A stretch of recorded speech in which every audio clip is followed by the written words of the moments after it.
সুস্বাগতম weather of West Bengal. আমি প্রসূন নিয়ে চলে এসেছি আজকের গুরুত্বপূর্ণ আবহাওয়ার বুলেটিন নিয়ে এবং আপডেট নিয়ে। চলুন দেখে নেওয়া যাক কলকাতা সহ দক্ষিণবঙ্গে এবং উত্তরবঙ্গের জেলাগুলো আগামী 3 দিন কেমন আবহাওয়া পরিস্থিতি কাটতে চলেছে। এবং ইতিমধ্যে দেখা যাচ্ছে যে বারসই থেকে জোড়াট মানে অর্থাৎ আসাম পর্যন্ত বা উত্তর পূর্ব ভারত পর্যন্ত বিস্তৃত নিম্নচাপ অক্ষরেখার যার কারণেই কিন্তু উত্তরবঙ্গে ভারী থেকে অতি ভারী বৃষ্টিপাতের আশঙ্কা করা হচ্ছে এবং দক্ষিণবঙ্গে সেই পরিমাণ বৃষ্টিপাত এখন আর লক্ষ্য করা যাবে না। তো কি ঘটতে চলেছে আগামী 3 দিন দেখে নেওয়া যাক। সর্বশেষ উপগ্রহ চিত্র বিশ্লেষণ করে দেখা যাচ্ছে যে একটি নিম্নচাপ অক্ষরেখা অবস্থান করছে, যা উত্তর ভারত থেকে বিস্তৃত হয়ে দুমরা, বারসই, কুমিরহাট হয়ে জোড়াট পর্যন্ত বিস্তৃত হয়ে রয়েছে। এর নিম্নচাপ অক্ষরেখার প্রভাবেই কিন্তু উত্তরবঙ্গের জেলাগুলোতে কিন্তু আগামী 48 থেকে 72 ঘন্টায় ভারী থেকে অতি ভারী বৃষ্টিপাতের সম্ভাবনার কথা জানানো হচ্ছে। এই নিম্নচাপ অক্ষরেখার কারণেই কিন্তু দেখা যাচ্ছে যে গত 24 ঘন্টায় বা গত 12 ঘন্টায় দেখা যাচ্ছে যে উত্তরবঙ্গের জেলাগুলোর আকাশ সম্পূর্ণ মেঘাচ্ছন্ন ছিল এবং উত্তরবঙ্গের অধিকাংশ জেলাগুলির আকাশ মেঘাচ্ছন্ন থাকার কারণে সেখানকার যে বৃষ্টিপাতের সম্ভাবনা যথেষ্ট বেশি লক্ষ্য করা গেছে এবং তার সাথে সাথে দেখা যাচ্ছে যে সর্বোচ্চ তাপমাত্রাও খুব বেশি ঊর্ধ্বমুখী হয়নি। সেই তুলনায় দক্ষিণবঙ্গে কিন্তু সেই পরিমাণ মেঘপুঞ্জ নেই, কারণ নিম্নচাপ অক্ষরেখা উত্তরবঙ্গের দিকে অগ্রসর হওয়ার কারণে দক্ষিণবঙ্গের আকাশ অনেকটাই মেঘমুক্ত রয়েছে। সেই তুলনায় আকাশ আংশিক মেঘাচ্ছন্ন থাকা এবং স্থানীয় বজ্রগর্ভ মেঘের সঞ্চারের কারণেই বৃষ্টিপাত বিক্ষিপ্তভাবে লক্ষ্য করা গেছে। কিন্তু এই নিম্নচাপ অক্ষরেখার প্রভাব যেহেতু দক্ষিণবঙ্গের ওপর নেই, কিন্তু মৌসুমী বায়ুর প্রভাব রয়েছে, তাই দক্ষিণবঙ্গের আকাশ আংশিক মেঘাচ্ছন্ন। তবে বঙ্গোপসাগরে আগামী 48 থেকে 72 ঘন্টার মধ্যে একটি নিম্নচাপ তৈরি হতে পারে, যা উত্তর অন্ধ্রপ্রদেশ লাগোয়া অঞ্চলে বা দক্ষিণ উড়িষ্যা লাগোয়া অঞ্চলের উপর প্রভাব বিস্তার করতে পারে। এই নিম্নচাপের প্রভাবেই কিন্তু দেখা যাবে যে উপকূলবর্তী অংশে আগামী 48 থেকে 72 ঘন্টায় বৃষ্টিপাত বা ঝড় বৃষ্টি বা ঝোড়ো হওয়ার সম্ভাবনা কিছুটা রয়েছে এবং বৃষ্টিপাত কিছুটা বৃদ্ধি পেতে পারে বলে আমরা মনে করছি। চলুন দেখে নেওয়া যাক আবহাওয়ার যে মডেলের চিত্র অনুযায়ী আগামী 3 দিন কেমন কাটতে চলেছে দেখে নেওয়া যাক। আবহাওয়ার মডেল অনুযায়ী দেখা যাচ্ছে যে মঙ্গলবার থেকে উত্তরবঙ্গের জেলাগুলোর আকাশ প্রায় মেঘাচ্ছন্ন থাকবে, অধিকাংশ অঞ্চলে বিক্ষিপ্তভাবে বৃষ্টিপাত লক্ষ্য করা যাবে।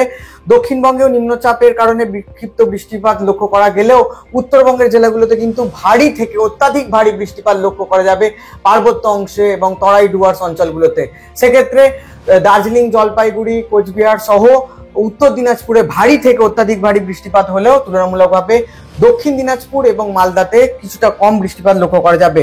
বুধবার এবং বৃহস্পতিবার তুলনামূলকভাবে দক্ষিণবঙ্গেও কিন্তু বৃষ্টিপাত উল্লেখযোগ্যভাবে লক্ষ্য করা যাবে নিম্নচাপের কারণে, কিন্তু বিক্ষিপ্তভাবে বৃষ্টিপাত লক্ষ্য করা গেলেও দক্ষিণবঙ্গে উত্তরবঙ্গের জেলাগুলোতে কিন্তু বেশি বৃষ্টিপাত লক্ষ্য করা যাবে আগামী বুধবার এবং বৃহস্পতিবার। এই নিম্নচাপের প্রভাবে দক্ষিণবঙ্গের উপকূলবর্তী জেলাতে ঘন্টায় প্রায় 30 থেকে 40 কিলোমিটার বেগে ঝোড়ো হাওয়া বইতে পারে আগামী বুধবার এবং বৃহস্পতিবার, এবং যার কারণে দেখা যাবে অধিকাংশ অঞ্চলে কিন্তু বিক্ষিপ্তভাবে বৃষ্টিপাত বা পরিচলন বৃষ্টিপাত লক্ষ্য করা যাবে এবং আকাশ আংশিক মেঘাচ্ছন্ন থাকবে। স্থানীয়ভাবে হালকা থেকে মাঝারি বৃষ্টিপাত হলেও দক্ষিণবঙ্গের উপকূলবর্তী জেলাগুলোতে তুলনামূলকভাবে একটু বেশি বৃষ্টিপাত লক্ষ্য করা যাবে দক্ষিণবঙ্গের বাকি পশ্চিমাঞ্চলের জেলাগুলির তুলনায়। এবং এই নিম্নচাপের প্রভাবেই দেখা যাচ্ছে যে দক্ষিণবঙ্গের উপকূলবর্তী এই অঞ্চলগুলোতে কিন্তু বৃষ্টিপাত লক্ষ্য করা যাবে এই নিম্নচাপের প্রভাবে। তবে বিক্ষিপ্তভাবে কোথাও কোথাও স্থানীয়ভাবে ভারী বৃষ্টিপাত হয়ে যেতে পারে বলে আমরা মনে করছি ওয়েদার অফ ওয়েস্ট বেঙ্গলের তরফ থেকে। আসছি পরবর্তী আপডেট অনুযায়ী স্থানীয়ভাবে এবং বজ্রগর্ভ মেঘের সঞ্চারের কারণে যে বৃষ্টিপাত লক্ষ্য করা যাবে সেই 3 দিনের, সেক্ষেত্রে আগামী 3 দিন কেমন জেলাভিত্তিক আবহাওয়ার পূর্বাভাসে দেখা যাচ্ছে যে বৃষ্টিপাত কিন্তু এই উপকূলবর্তী অংশে মাঝারি মাপের বৃষ্টিপাতের সম্ভাবনা রয়েছে, তাও সেটা সম্ভাবনা রয়েছে নিম্নচাপের কারণে। যেহেতু বঙ্গোপসাগর অর্থাৎ পশ্চিম মধ্য বঙ্গোপসাগর, উত্তর পশ্চিম বঙ্গোপসাগর লাগোয়া অংশের উপর একটি নিম্নচাপ তৈরি হতে পারে, যার প্রভাবে কিন্তু এই পশ্চিম মেদিনীপুর, পূর্ব মেদিনীপুর, হাওড়া, কলকাতা, দক্ষিণ এবং উত্তর 24 পরগনা, ঝাড়গ্রামে বিক্ষিপ্তভাবে কোথাও কোথাও ভারী বৃষ্টিপাতও লক্ষ্য করা যেতে পারে আগামী বুধবার এবং বৃহস্পতিবারের মধ্যে। এছাড়াও বাকি দক্ষিণবঙ্গের জেলাগুলোতে কিন্তু হালকা বৃষ্টিপাত হওয়ার সম্ভাবনাই রয়েছে, বিক্ষিপ্তভাবে তাও স্থানীয়ভাবে। আর বাকি উত্তরবঙ্গের জেলাগুলির মধ্যে নিম্নচাপ অক্ষরেখার কারণে কিন্তু অত্যাধিক ভারী বৃষ্টিপাতের সম্ভাবনা রয়েছে দিনাজপুর, উত্তর দিনাজপুর, জলপাইগুড়ি, দার্জিলিং, কালিম্পং, আলিপুরদুয়ার এবং কোচবিহারে। ভারী থেকে অত্যাধিক ভারী বৃষ্টিপাতের কারণে কিন্তু ভূমিধস বা ল্যান্ডস্লাইডের সম্ভাবনা থাকছে উত্তরবঙ্গের জেলাগুলিতে। এছাড়াও দক্ষিণবঙ্গ এবং উত্তরবঙ্গের বাকি জেলাগুলিতে কিন্তু হালকা থেকে মাঝারি বৃষ্টিপাতেরই সম্ভাবনা থাকছে। আসছি পরবর্তী আপডেট অনুযায়ী আগামী 3 দিন সর্বোচ্চ তাপমাত্রার পরিসংখ্যান অনুযায়ী দেখা যাচ্ছে যে বিক্ষিপ্ত বৃষ্টিপাত এবং নিম্নচাপ অক্ষরেখা সরে যাওয়ার কারণে আকাশ মেঘমুক্ত থাকার কারণে সর্বোচ্চ তাপমাত্রা কিছুটা হলেও বৃদ্ধি পাচ্ছে এবং সেই তুলনায় দেখা যাচ্ছে যে 32 থেকে 36 ডিগ্রি সেলসিয়াসের আশপাশে চলে যাচ্ছে দক্ষিণবঙ্গের প্রায় অধিকাংশ অঞ্চলের জেলাগুলির তাপমাত্রা। সেক্ষেত্রে পশ্চিমাঞ্চলের জেলাগুলির তাপমাত্রা কিছুটা হলেও গরম এবং ঘরমাক্তক আবহাওয়া পরিস্থিতি বেশি থাকবে। সেক্ষেত্রে এই সমস্ত অঞ্চলের তাপমাত্রা কোথাও 34 থেকে 35 ডিগ্রি সেলসিয়াসের আশপাশে চলে যাওয়ার সম্ভাবনা রয়েছে। সেই তুলনায় উপকূলবর্তী অংশে বিক্ষিপ্ত বৃষ্টির কারণে সেক্ষেত্রে 30 থেকে 32 বা কোথাও 33 ডিগ্রি সেলসিয়াসের আশপাশে থাকবে বলে মনে করা হচ্ছে।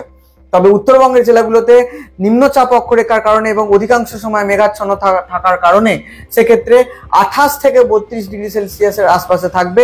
সেক্ষেত্রে দার্জিলিং এবং পার্বত্য অঞ্চলগুলোতে কোথাও তাপমাত্রা প্রায় 24 থেকে 28 ডিগ্রি সেলসিয়াসের আশপাশে থাকবে বলে মনে করা হচ্ছে ওয়েদার অফ ওয়েস্ট বেঙ্গলের তরফ থেকে। আগামী 3 দিন কলকাতা ও তার পার্শ্ববর্তী অঞ্চলের জেলাগুলির যে আবহাওয়া পরিস্থিতি থাকতে চলেছে চলুন দেখে নেওয়া যাক। দেখা যাচ্ছে যে মঙ্গলবার বিক্ষিপ্তভাবে বজ্রবিদ্যুৎ সহ বৃষ্টিপাতের সম্ভাবনা থাকছে।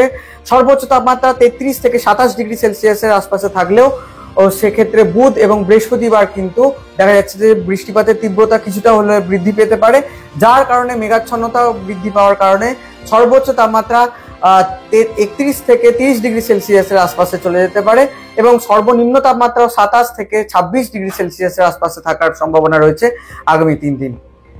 আবহাওয়া সংক্রান্ত আরো বিস্তারিত তথ্য জানতে নজর রাখুন ওয়েদার অফ ওয়েস্ট বেঙ্গলের ফেসবুক পেজে এবং সাবস্ক্রাইব করুন আমাদের ইউটিউব চ্যানেলকে। ধন্যবাদ।